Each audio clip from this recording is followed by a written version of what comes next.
အပိုင်းတေကန်ကြမာဆိုးရဲ့ AOG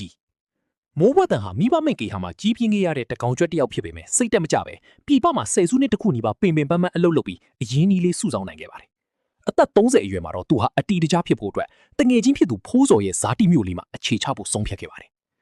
မိုးဝတ်တန်ဒီအိမ်ကခြံကျဲပြီးဈေးတန်တာတော့မှန်တယ်ဒါပေမဲ့ဒီအိမ်မှာအရင်ကနေခဲ့တဲ့သူတွေဘာလို့ချက်ချင်းပြန်ပြောင်းသွားကြလဲဆိုတာငါတို့စုံစမ်းတင်တယ်နော်လို့ဖိုးစော်ကသတိပေးရှာပါတယ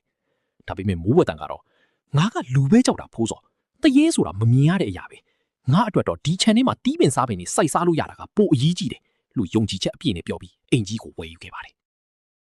အိမ်ကြီးကဟောင်းနွမ်းနေတဲ့နှစ်ထပ်ပြင်တောင်အိမ်ကြီးဖြစ်ပြီးခြံဝင်းကလည်းတောအုပ်လေးတစ်ခုလိုခြုံရွယ်တွေပိတ်ပေါင်းနေပါတယ်မိုးဝတ်တန်ကတယောက်တည်းနေထိုင်ရင်အိမ်ကိုပြုတ်ပြင်းတယ်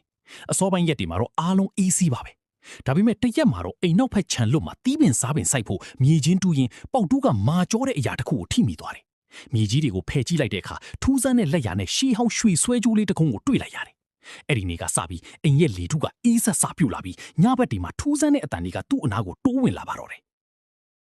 အပိုင်းနဲ့ဝိညာဉ်တို့၏အကူအညီတောင်းခံတဲ့ရွှေဆွဲကြိုးကိုတွေ့ရှိပြီးနောက်မိုးဝတ်တန်ရဲ့ညတွေဟာခြောက်ချားစရာကောင်းလာပါတယ်အခန်းပြင်ကနေတယောက်ကတကားကိုလာခောက်တယ်လို့အပေါ်ထက်မှာခလေးလေးတယောက်ပြေးလွှားနေတယ်လို့အတန်တွေကြောင့်သူကောင်းကောင်းအိတ်မပြောတော့ဘူးတညမှာတော့ဧကန်ထဲမှာထိုင်နေတော့အေးဆက်တဲ့လီတစ်ချက်ဝိတ်ခနဲ့တိုက်သွားပြီးသူ့ရှိမှပုံရိပ်နှစ်ခုပေါ်လာပါတယ်အသက်25နှစ်အရွယ်လောက်ရှိတယ်လှပပြီးမဲ့ဖြော့တော့နေတဲ့မိန်းကလေးတယောက်နဲ့အသက်10နှစ်အရွယ်ကောင်လေးတယောက်ပါသူတို့ဟာသွေးပြက်စရာတရေတွေလို့မဟုတ်ပဲဝမ်းနဲ့ပူဆိုးနေတဲ့ပုံစံမျိုးတွေဖြစ်နေပါတယ်ကျမတို့ဦးလေးကိုမချောက်ပါဘူးကျမတို့ကိုကူညီပေးပါလို့မိန်းကလေးကတုံရင်နေတဲ့အတန်နဲ့ပြောပါတယ်သူမနာမည်ကကီတီဖြစ်ပြီးကောင်လေးကတော့သူမရဲ့မောင်လေးဖိုးသားပါဖိုးသားကကီတီရဲ့မိဘတွေမွေးစားထားတဲ့ကောင်လေးဖြစ်ပေမဲ့သူတို့မောင်နှမနှစ်ယောက်ကသွေးသားရင်းနေလို့ချစ်ကြပါတယ်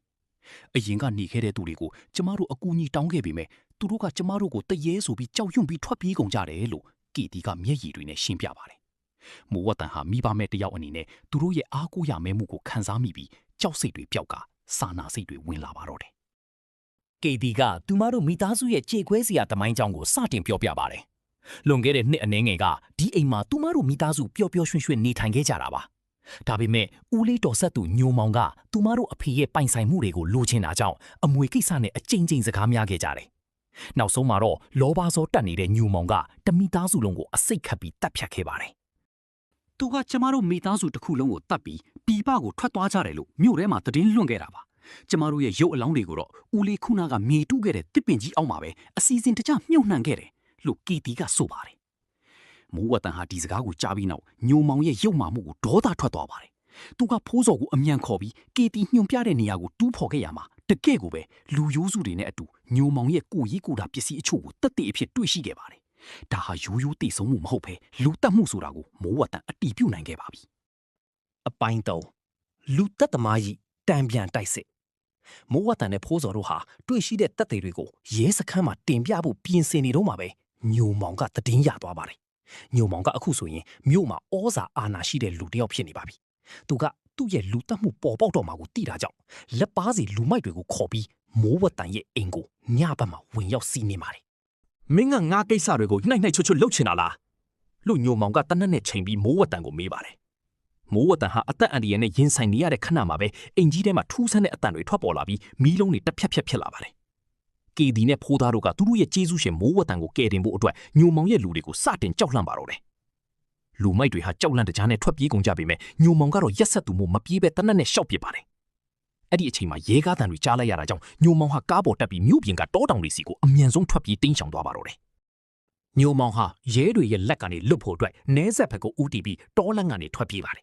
ရဲတပ်ဖွဲ့ကလိုက်လံဖမ်းဆီးပေမဲ့ညိုမောင်ကတောလန့်ကိုကျွမ်းကျင်တာကြောင့်ဖမ်းရတာတော်တော်ခက်ခဲနေပါတယ်။မိုးဝတ်တန်ကလည်းကီတီတို့မောင်နှမရဲ့အမှုမှန်ပေါ်ပေါက်ဖို့အတွက်ရဲတွေနဲ့အတူတောထဲကိုလိုက်ပါသွားခဲ့ပါတယ်။တောထဲမှာညိုမောင်ကပုံရိုးကွယ်ရိုးနဲ့ပြန်လဲခုခံနေပါတယ်။ညိုမောင်ဟာ6ကမ်းပါးတစ်ခုအနားမှာပိတ်မိနေတော့မိုးဝတ်တန်နဲ့ထိတ်တိုက်တွေ့ပါတယ်။မင်းကငါတတ်ရမှာလို့အော်ဟစ်ပြီးညိုမောင်ကမိုးဝတ်တန်စီကိုဓာတ်နဲ့ပြေးဝင်လာပါတယ်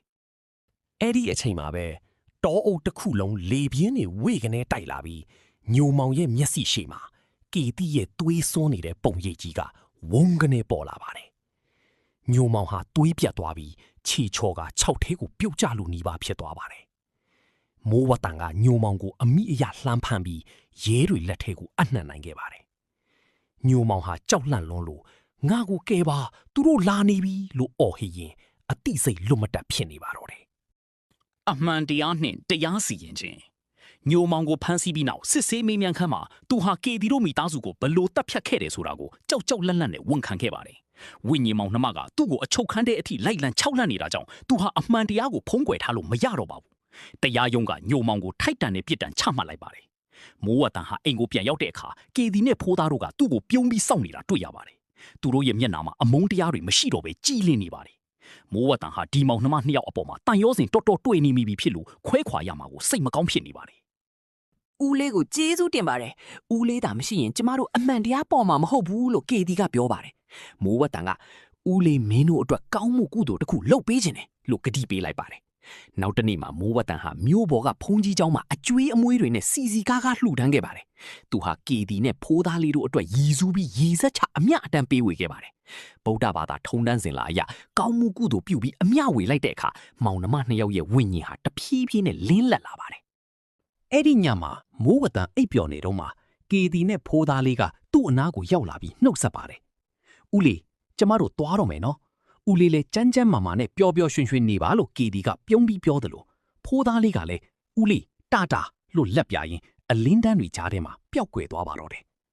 မိုးဝတန်နိုးလာတဲ့အခါအိမ်ကြီးကအရင်လိုအေးဆက်မနေတော့ပဲငင်းချမ်းနဲ့အနွေးဓာတ်တစ်ခုရှိနေတာကိုခံစားရပါတယ်တရေမောင်နှမမရှိတော့ပြီမဲ့မိုးဝတန်ဟာသူတို့နဲ့ပတ်သက်တဲ့အမှတ်တရတွေကိုသိမ်းဆည်းရင်းဒီအိမ်ကြီးမှာပဲအခြေချနေထိုင်သွားပါတော့တယ်သူဟာတကောင်ကြွက်ဖြစ်ပြီးမဲ့ဝိညာဉ်မောင်နှမတွေပြီးသွားတဲ့မြစ်တာတွေကြောင့်သူ့ဘဝဟာဘယ်တော့မှအထီးမကျန်တော့ပါဘူး